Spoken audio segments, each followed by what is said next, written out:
15 বছরের মাফিয়া চক্র দেশকে আমরা দেখেছি কিভাবে সম্পূর্ণ বলা যায় আমদানি নির্ভর, পরনির্ভর বা ঋণ নির্ভর করে ফেলেছে।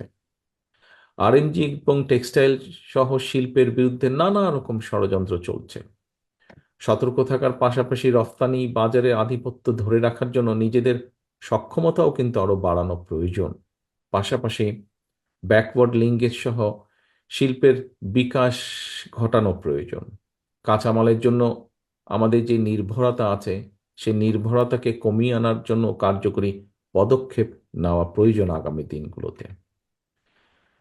প্রিয় উপস্থিতিবৃন্দ, গত 15 বছরের মাফিয়া চক্র দেশকে আমরা দেখেছি কিভাবে সম্পূর্ণ বলা যায় আমদানি নির্ভর, পরনির্ভর বা ঋণ নির্ভর করে ফেলেছে।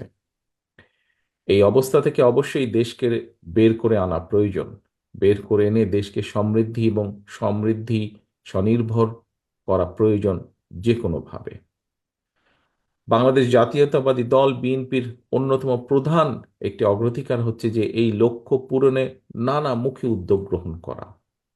এর অংশ হিসাবে দেশে বিদেশে বিনিয়োগ, বিশেষ করে ক্ষুদ্র এবং মাঝারি শিল্প প্রতিষ্ঠান, এসএমই সেক্টরে বিশেষভাবে প্রবাসী বিনিয়োগ বাড়িয়ে দেশের অভ্যন্তরে উৎপাদন এবং উন্নয়ন প্রক্রিয়াকে শ্রমশক্তির অংশদারিত্ব নিশ্চিত করার বিষয়টাও বিএনপির পরিকল্পনার ভিতরে রয়েছে। এই বিষয়ে আমাদের চিন্তা ভাবনা রয়েছে। দেশে বিনিয়োগ বাড়াতে বিনিয়োগ প্রক্রিয়া কিভাবে আরো সহজ করা যায়, সাবলীল করা যায় এবং সাবলীল করা দরকারও। বিশেষ করে এসএমই খাতের বিনিয়োগ কিভাবে উৎপাদনে যে যাওয়ার পথে যে জটিলতা আছে, সেই জটিলতাকে কিভাবে আরো কমিয়ে আনা যায়, জটিলতা মুক্ত করা যায়, সেগুলোর ব্যাপারে উদ্যোগ গ্রহণ করা প্রয়োজন।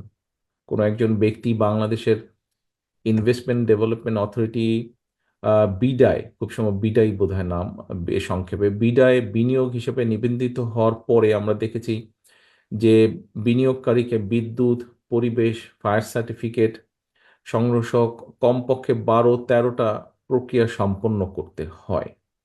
এটা একটা, যে কোনো ইনভেস্টরের জন্য এটা একটা অনেক লম্বা একটা প্রসেস। সুতরাং কিভাবে এই প্রসেসটাকে কমিয়ে এনে ওয়ান স্টপ সার্ভিস সিস্টেম চালু করা যায়,